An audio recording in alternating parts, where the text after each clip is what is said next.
Gabi na nang mapilitan si Mara na sumakay ng jeep pa uwi. Wala nang tao sa kalsada at iisa lang ang jeep na huminto sa harap niya. Tahimik ang loob, walang pasahero. Hanggang bayan lang po, sabi niya. Hindi umimik ang driver. Tumango lang. Habang umaandar, napansin ni Mara na walang refleksyon ang driver sa salamin. Napalunok siya. Pinilit niyang huwag tumingin ulit. Maya-maya, huminto ang jeep sa gitna ng sementeryo. Kuya, dito po ba ang daan? Nanginginig niyang tanong. Sa wakas, nagsalita ang driver. Dito ka na rin bababa.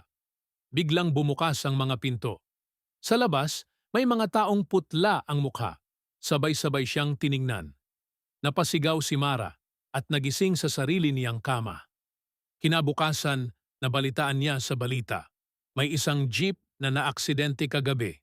Walang nakaligtas. Ang ruta? Pauwi sa bayan.